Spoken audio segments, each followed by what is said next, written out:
was too late once. I won't be again.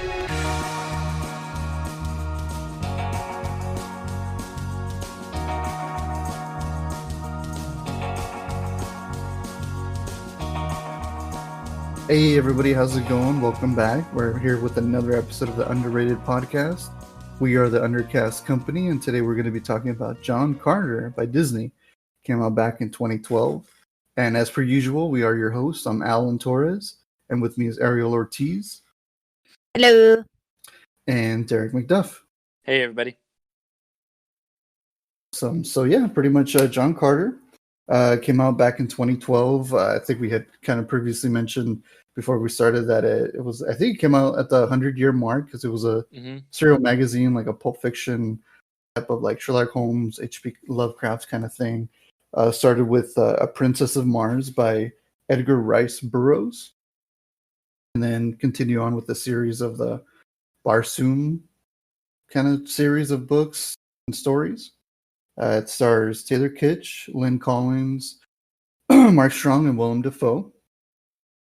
And yeah, so pretty much I picked this one. I kind of went in blind with it because I remember when it came out, I wanted to see it. I was kind of like, I was kind of excited for it because I felt like Disney was trying to do like this new Pirates of the Caribbean post kind of franchise, trying to get back into that live action game again. Well, I think they were trying to do the next Avatar, because it was a couple years after Avatar. True.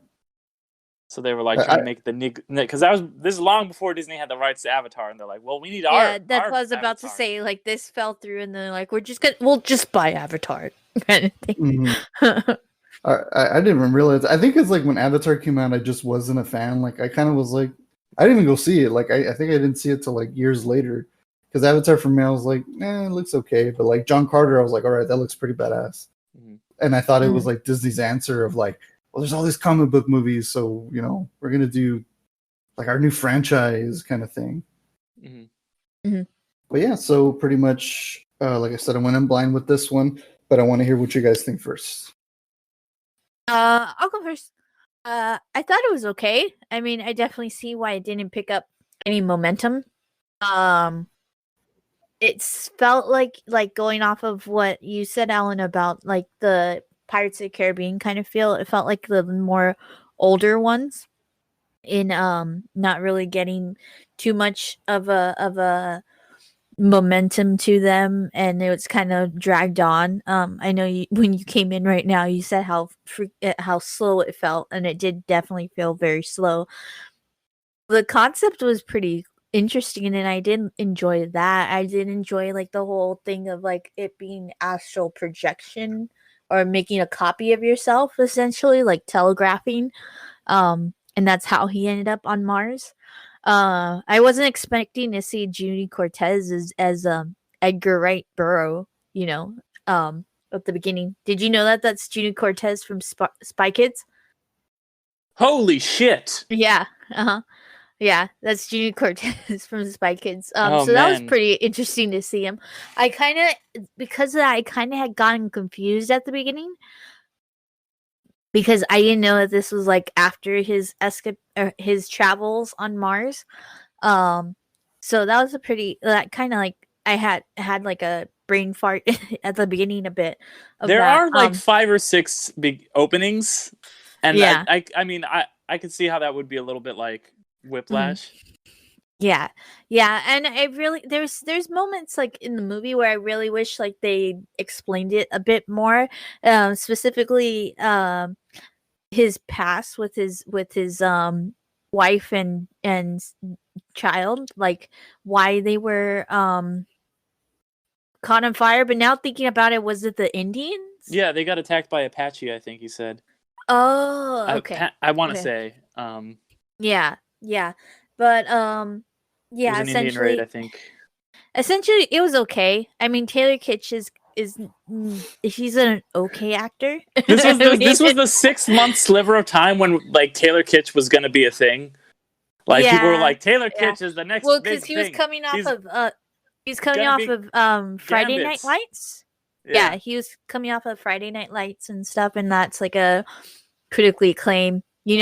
So yeah, everybody thought Taylor Kitsch, but it was Anthony. Oh well, Anthony Mackie was in the movie Friday Night Lights, not in the show. But yeah. So it was okay. It was enjoyable. It got a lot better towards the end. I feel like with the increase of action and stuff. The villain wasn't too great. Oh, don't you dare talk bad about my boy Mark Strong like that. Mark Strong not is Mark incredible. Strong. No, not Mark Strong. The other one, the pansy. The other the one, guy was the pansy, the patsy. He was just a pawn for the real the villain, pawn. Mark Strong, who just shows up in his bald and starts monologuing. And you're like, this is what I need from my Mark Strong. Yeah, Mark Strong Tell with me, like the Earthman, Illuminati group. Have you ever heard the stories, Earthman? Just like, oh my God, yes, please, all of that. Yeah. Well, just to fill in, just to fill in a little bit for the listeners, I forgot to mention a little bit about the plot. I mean, if you don't know about it, I mean, it's on Disney Plus if you want to go watch it. But essentially, it takes place in the late 1800s. The titular John Carter gets blasted over to Mars, and he's kind of like a Superman-esque kind of person. He gets abilities when he's over there, and Mark Strong and his fellow Therns. Yeah. Therns. They're kind of like mystical, like the Watchers. Yeah, like Watchers. But they intervene. They're like for the evil bad? Watchers. They Yeah, feed they're off evil like Watchers. the death of a planet. So they're like making Mars. They're like helping the bad guys on Mars fight the good guys on Mars. Yeah.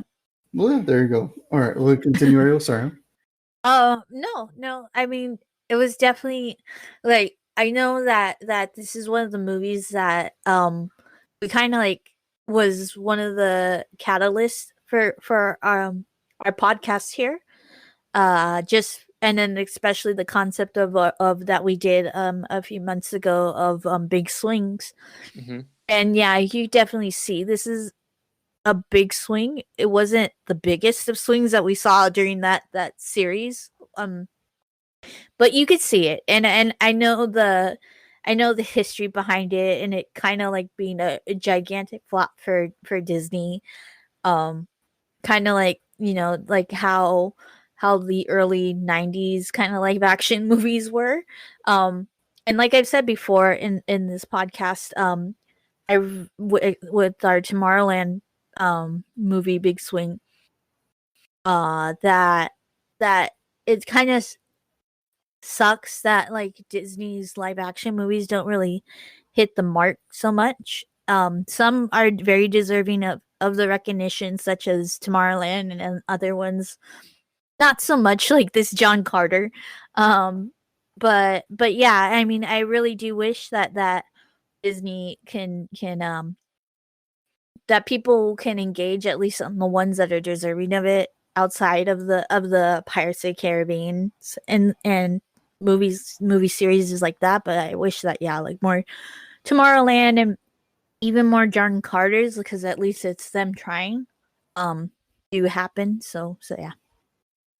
Yeah, and like that's the thing, is that's what I'm worried about, that we're gonna lose in, because this is before like Marvel movies were a thing, but like Avengers hadn't come out yet. Like they weren't like the big thing, for like Disney, and superhero movies weren't 9 years ago what they are today.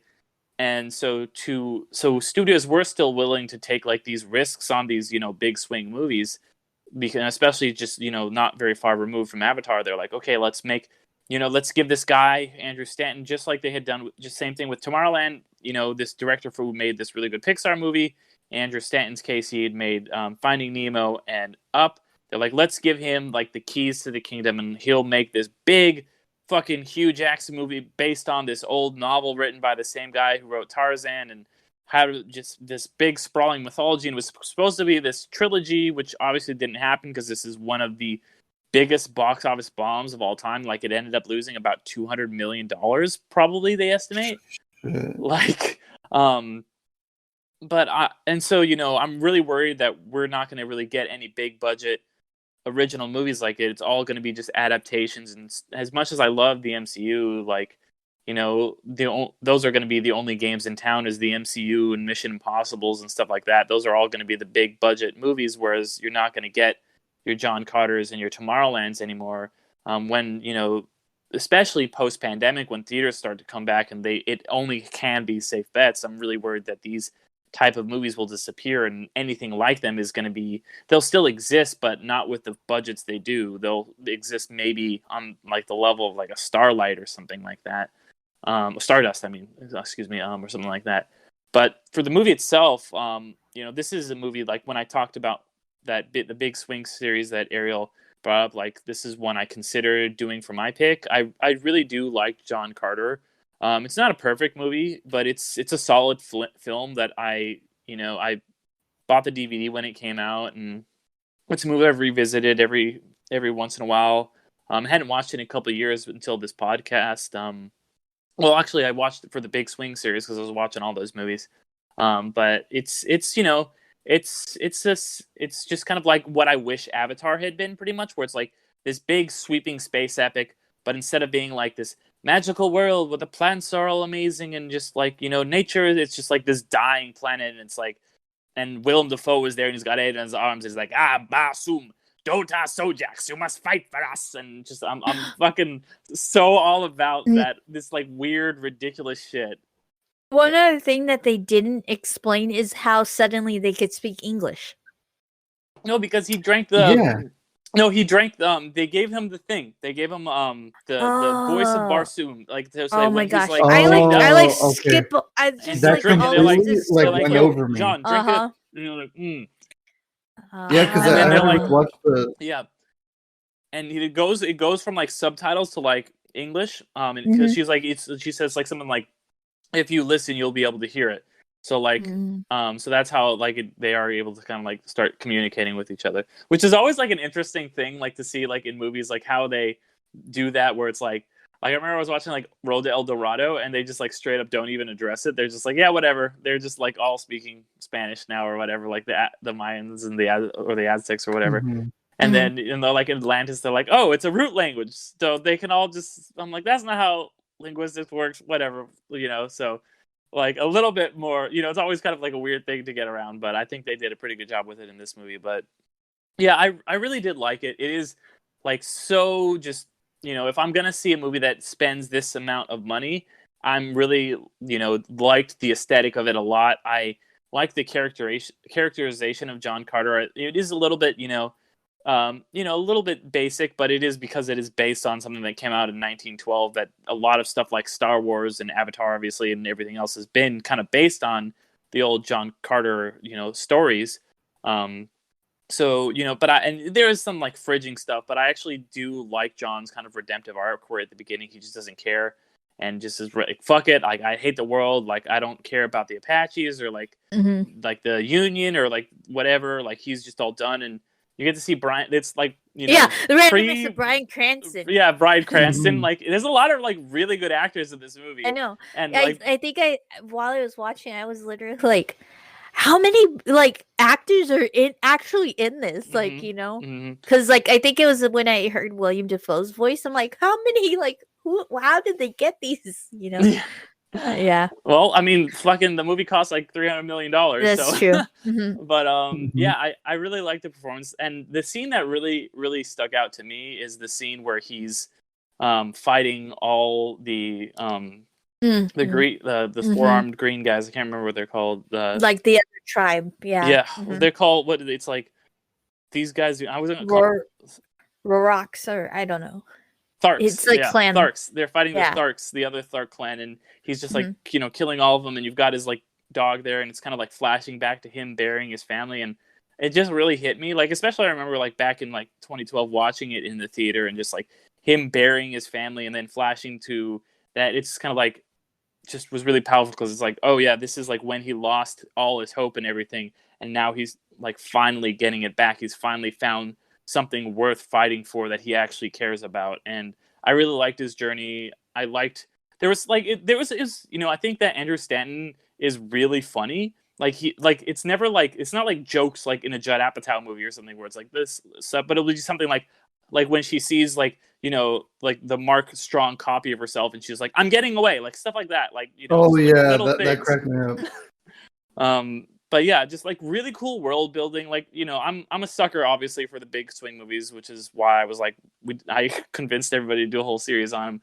And so this one like checks all the boxes for me of all the stuff I love about those movies. Just big, cool visuals, cool world building, just the weirdness factor that I just love. And it's just kind of like its own thing. It's not based on another movie or anything. It is based on like an old, you know, story, but you know, it's not like John Carter is this like really well-known IP. You know, the only reason anybody really knows it today is if they're like a really big fan of Edgar Rice Burroughs and Tarzan, or if they saw this movie, you know.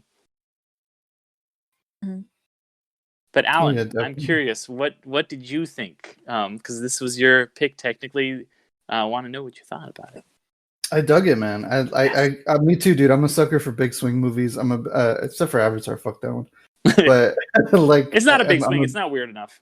oh yeah, exactly. It's Pocahontas with blue cats. Yeah. But yeah, this one I wanted to see it back in 2012, but I think it was one of those where like I was kind of like, I think I was like, I kind of want to hear what somebody says about it. Then maybe I'll go see it. And then nobody really went to go see it, you know, apparently. And so I didn't get to, I kind of said, oh, I'll wait on it, and Netflix or something like that. But it was always on my watch list. But yeah, I dug it a lot. Like I love the world building. Again, Bryan Cranston came out of nowhere. It's so funny because I've been playing the Power Rangers Battle for the Grid fighting game, and every time I play it, I always think I'm like, I can't fucking believe Bryan Cranston was like in the old Power Rangers, as well as like the most recent one, the 2017. Yeah. We did an episode on that. Go check it out, guys. So I was like, he just shows up in everything. He was in Godzilla, and then I popped this in, and I'm like, what the fuck? I'm like, you're in everything, dude. How are you like? He had like a 3-year everything. period where he was just in every movie. It was weird. Like he was still on Breaking Bad, and he just would just like show up in fucking everything. It was like the Bryan Cranston Renaissance. Yeah, but like he never had like a major part. He was just always kind of like in Godzilla. He was barely there, and John Carter. He was there in the beginning. He was in Drive, but he was like more of a supporting character. Like you're right. Like right after Breaking Bad, there was just like a set of movies he kept showing up in. But anyways, yeah, I dug it a lot. Like yeah, there were some things that you guys kind of answered for me where I was like, wait, how did they do this? It is very long. I will say that. I'm a sucker for like the big long kind of world building movies, but it's kind of long where sometimes it's a little slow. And it took me a little bit to get through sometimes where I'm just like, oh man, I don't know, man. But I powered through it and I kept going through it and I was like, okay. And then when the action started, and especially around the end, I was like hooked. Like especially those last 10 minutes where he gets sent back to Earth. Like I was like, oh my god, I was at the edge of my seat. I was like, okay, now I need to know what the fuck's going on. And like I was like, please don't leave it on a cliffhanger. Don't do this. Like we're gonna set up a sequel and you have to come back and figure out how he gets back to Mars. But luckily enough, that doesn't happen. And you know, like even all that twist where like you thought he found the medallion to go back, where he says the Klaatu Verada Nikto stuff, and then he gets sent back, and I was like, oh, thank God! Like I'm so glad it didn't end trying to set up a sequel, even though it kind of did, but it still had this like you can finish it and be like, okay, that's the end of the story. So all in all, I dug it a lot, and it's literally one of those movies that, like you guys said, that we had started off with a concept for this show came up, and I was like, yeah, John Carter is the epitome of like an underrated like film for me. Like I just really dug it. Like now hearing you guys talk about it and kind of just thinking about it more, I just literally finished watching it like maybe 20 minutes ago. I'm like, oh yeah. But yeah, pretty much loved it. I dug it. That's good to hear. So let me ask you guys then, why do you think this movie was such like a big failure? Like it's right up there with because it depends on like how you adjust for inflation, and you know it's kind of hard to get like exact numbers on this stuff because studios like to keep this close to the vest, but it's up there with the biggest financial failures with a movie of all time. And like I have my theories for sure, but why do you guys think that this movie tanked so bad? I think it was burnout, truthfully. I mean, we leading up to this, we had all of a majority, at least, of the Pirates of the Caribbean, at least like the by the third one, maybe. I would have to say. I don't know when the third one came out. 2007. Third one came Okay. out. Okay, so yeah, and then especially with that disappointment and this kind of feeling like another like Disney's an attempt to like kind of recreate that or try to kickstart it. I kind of felt like that might have contributed to it. Also, I don't remember Disney really pushing a lot for this movie. I remember a lot of advertising. Okay. Like right. I will get into Then that maybe. though, but I think it was not good because I think now think about it, it it wasn't good. Okay, yeah, I think there might have been like McDonald's toys. Now I think about it, but yeah, I think it was just like people's opinions on these kind of movies. Definitely, probably like critics kind of not really, promote or like expressing great reviews of it as well. Yeah, because it did get mixed reviews. It got I think a 50% in Rotten Tomatoes, so right down the middle. Yeah, 50. Yeah, there's definitely a word of mouth kind of contribution to these types of movies, and if nobody's gonna go watch it, or if people watch it say, "No, it's not really worth your time," then yeah, they probably won't. I think this is also about the round of the time like that those other Tarzan movies. Time is really hard. It was way before right the now. Tarzan. It was way before Tarzan. Those two Tarzan movies that came out at the same time. Way before that. Okay. Oh, Tarzan gosh. starring one of the Skarsgårds, the handsome Skarsgård. Yeah. Oh my god, I know I completely forgot about that, dude. I fell asleep 50 times trying to watch that movie. Yeah. So I think it just didn't capture anybody's like attention. And I think that's, at least for me, I think that's what kind of contributed its like lack of success. I agree a lot with Ariel, like, because I think part of it was like the reviews, partly the marketing, because I did see a lot. I remember going to conventions, and I think I saw like a lot of marketing for it the year before. Mm-hmm. But then afterward, there was a lot of bad marketing where I don't know what they were trying to do. I don't know if they were trying to be like, hey, it's like this big new sci-fi epic kind of thing, but it's like swashbuckling kind of action, like Pirates of the Caribbean kind of thing. But I just remember like hearing a lot of like, this is the Pirates, like the new Pirates kind of thing. Like that's what I remember hearing a lot. And I think people were just like, I don't want a new Pirates. I want more Pirates kind of thing. And also too, we were the 2010s were now becoming this comic book kind of thing where like Avengers dropped that same year, and I felt like that just cemented like, hey, comic book movies are fucking in now. Like this is like their golden age. So that might have been a thing too, where maybe just John Carter just came out maybe too soon, where just all these other blockbuster kind of tentpole movies were coming out, where people were trying to create a cinematic universe rather than like do like a trilogy of movies. They're like, no, we want all these characters crossing over because we got Avengers, now everybody has to do it kind of thing. But that's just my theory. Yeah, no, I think all that's true. And you guys were kind of touching on the marketing, and it's interesting. The marketing for this movie, I think, was really, really bad. Like to the point where they actually originally it was supposed to be called John Carter of Mars. And like, which makes sense. Like that's what, like in the movie, like kind of like starts with it being like the J and the C, and it's like John Carter, and then it's like the movie ends with like John Carter of Mars, and like that's what the movie was supposed to be called. Like things were going ahead for that, and then they changed it to just John Carter, and because I think Disney thought it sounded, they were like, lose the of Mars, it's cleaner. And so, but like, what even is that? Like John Carter, just, it could be fucking anything. It could be a movie about a guy, like a tax return guy or something. Like it sounds like nothing. And like, I actually worked at a movie theater when this movie came out, and I just remember so many people being like, what is John Carter? And I was like, oh, it's this movie. And like, you have to explain something in 5 seconds to somebody. And like, it's a movie about like a guy, and he it's kind of like Avatar, but it's better than that. And he goes to Mars, and we're like, I don't know. And so, like, if if you have John Carter of Mars in the title, you are describing the movie better. But if you're just John Carter, what is that? A lot of the posters were just like him walking and it looked like a desert, with like kind of like a red thing behind him, and it's like, what is this? Is it some Lawrence of Arabia thing? What's going on? So I think people just like, while they spent so much money on the marketing, they just didn't do. It's like the same thing as The Grey, just like mismarketed, where it's just like, but unlike The Grey, which was marketed as something else, this is just like a bland nothingness. It was just like, I think they were just trying to appeal to everybody, and in the process, they ended up appealing to nobody.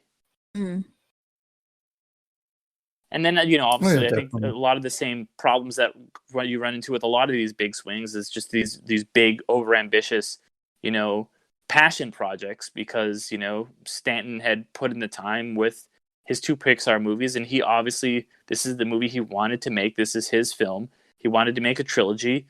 That didn't happen, so he had to go back and make a very middling sequel to Finding Nemo, like Finding Dory, like a story that was fine but didn't need to be told at all, Yeah, man, it's super unfortunate because I really dug it a lot, and like I said, the ending really just made you go, man, I want more. And I really do agree with the of Mars thing, but you know what it was?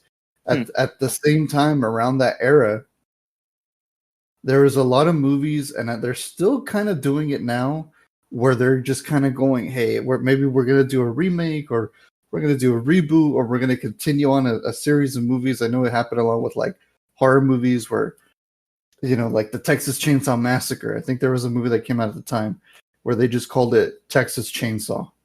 Like they're like, let's just take off a word which sounds fucking cool. Like instead of the Blair Witch Project, there was Blair Witch.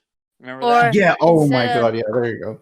Or Alan's favorite, instead of The Evil Dead, Evil Dead. Well, I mean that one's okay. I forgive it because it's a remake, but like. Even go then, back I'm and like, listen to that podcast and hear Alan.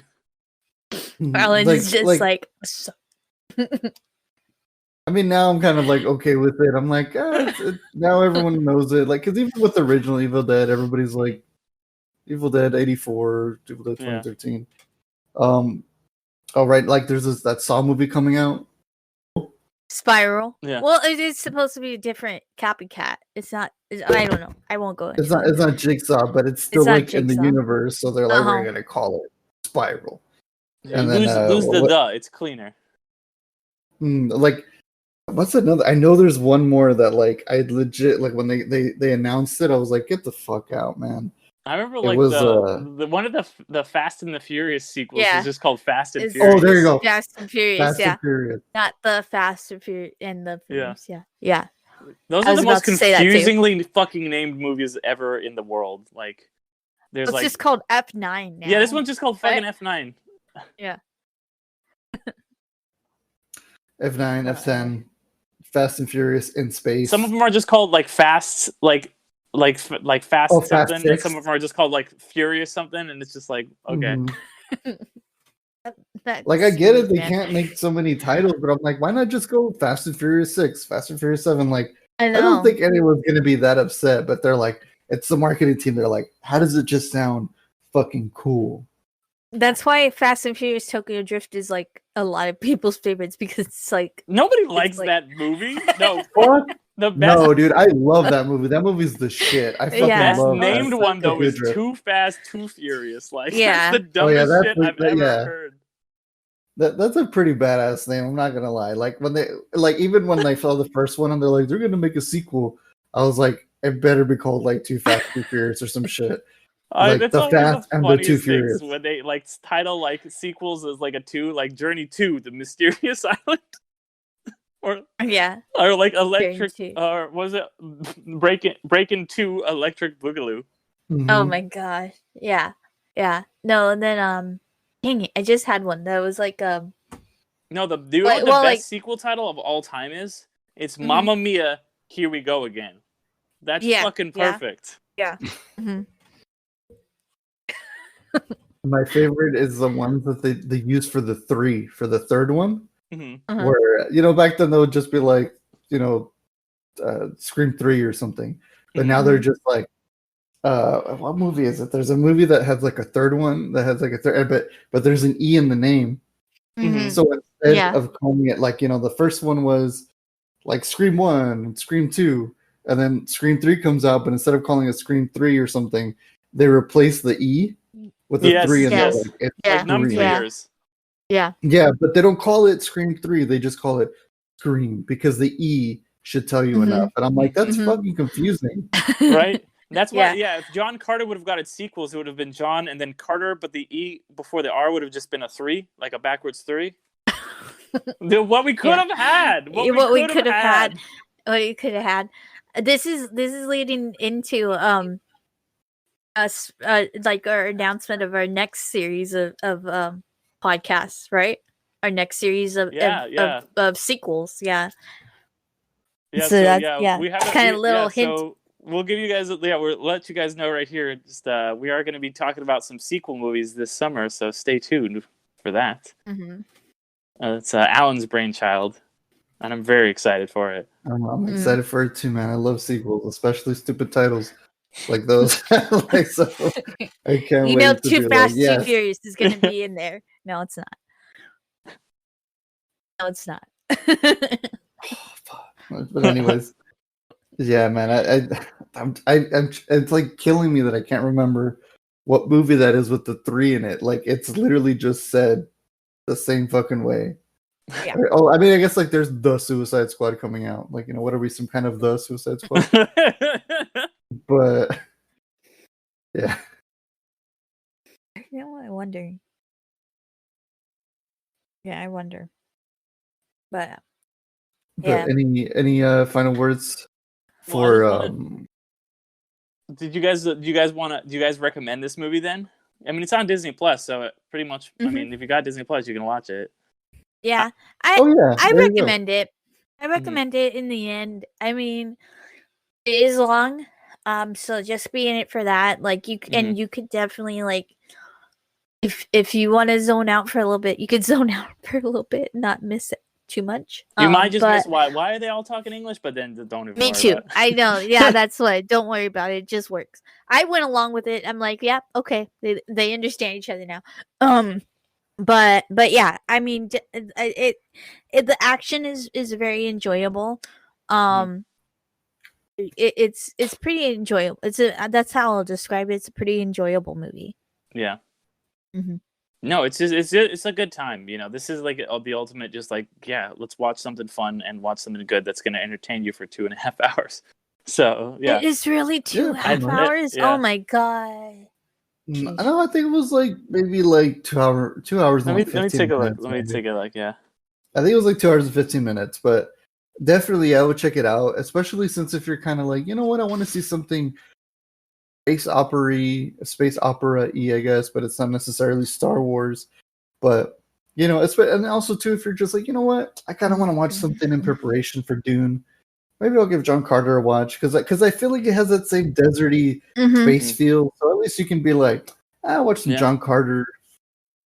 Yeah, I feel like that if there was a sequel for it, it would have just been called John 2, and then the third one would have been Carter with the 3. I was about to say John 2 Carter. John Carter 2 John Carter 3 Parabellum.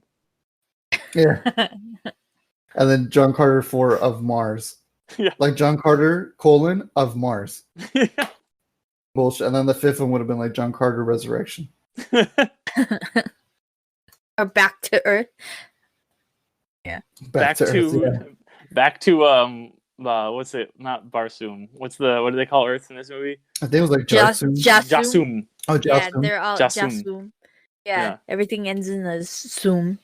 Yeah. Also, I just gotta say before we wrap up real fast, like fucking Mark Strong in this movie. Just like I love how he's just like, he's just like so just like kind of like affably evil, where he's just like all proper and like, yes, Mr. Carter, you must be sound like you're from America, the South, and he's like, sir, and he's like, Virginia, no, Tennessee, yes, okay, and just I don't know, just Mark Strong, just I appreciate him as a villain, fucking all day, every day, like as much as it's great to have like both like the villains from 2 of the 3 villains from the original Spider-Man trilogy as the Tharks in this movie, like I got to give the MVP in this movie to Mark Strong.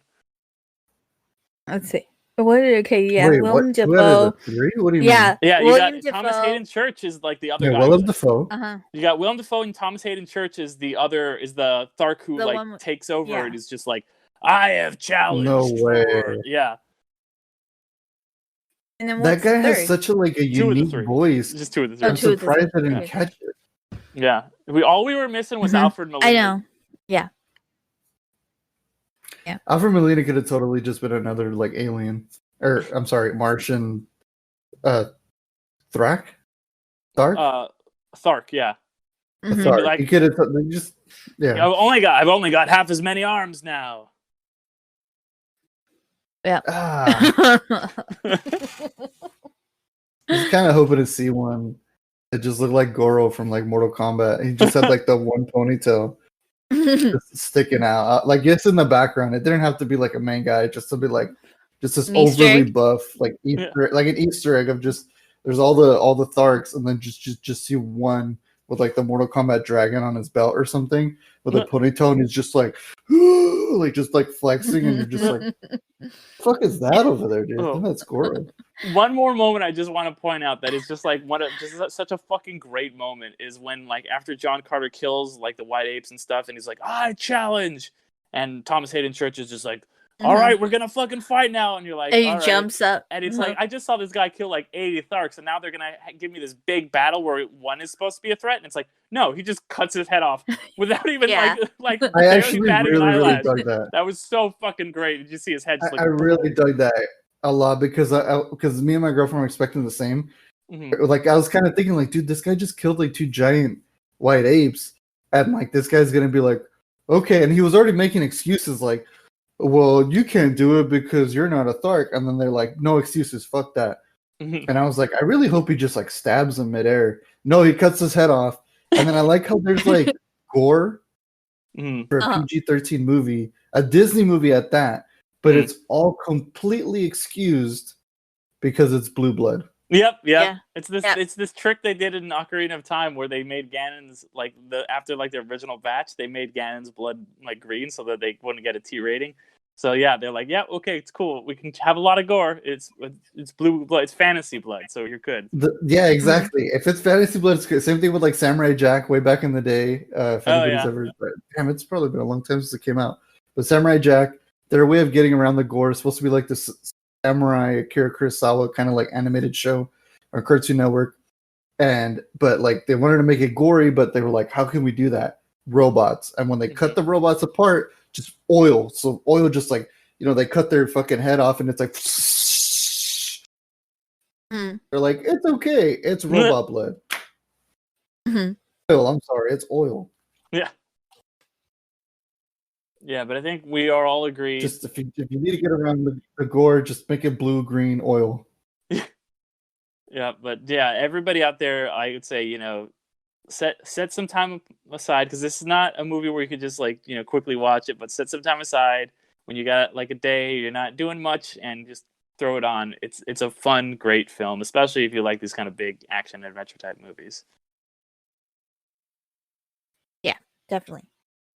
Sweet. Well, thank you so much, you guys. I appreciate you guys coming back, listening to us.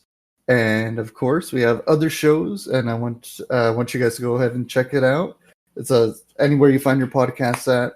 And Ariel and Dirk, if you guys want to go ahead and talk about your shows.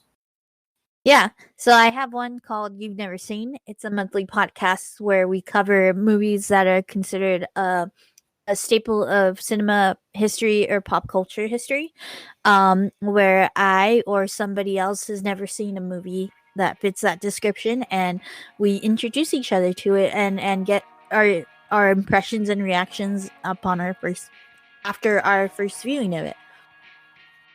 Yep, and then I do a show also called Gateway Episodes, that is kind of about taking a look at iconic or really good TV shows and introducing them to someone. Sometimes I'll introduce somebody, or somebody will introduce me to a show, and seeing if you want to step through the gateway and get into the show. I know Ariel's gonna show me Legion. I just showed somebody The Leftovers for the first time. So I have a lot of fun with that. That's once a month. Mine comes out on the 15th every month, and Ariel's comes out on the 1st every month. and I don't have a show, but for the past couple of weeks or so, I've been kind of a guest over on the podcast called Cringe or Binge with Los Muchachos Media. Every now and again, I pop in just to guest, and we've been talking about Falcon and the Winter Soldier, and I'm pretty sure we're going to be doing that here as well.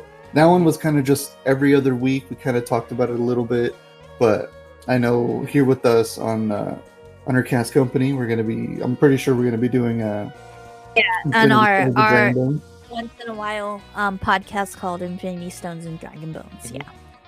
Did I say Infinity Bones and Dragon Stones? Yeah. Infinity Stones and Dragon Bones. Yeah, we're definitely gonna be talking. I'm really excited to talk to you guys about it. I don't think I'm gonna be a guest on the other one for the finale, but I'm really, really excited to talk about that with you guys. Yeah, especially because I swear every Friday we talk about it. We text each other and we're like, "Oh my god, what about this? What about this?" So I'm very, very hyped for that. Mm-hmm. Yeah, definitely. Yeah. I can't wait. I'm excited.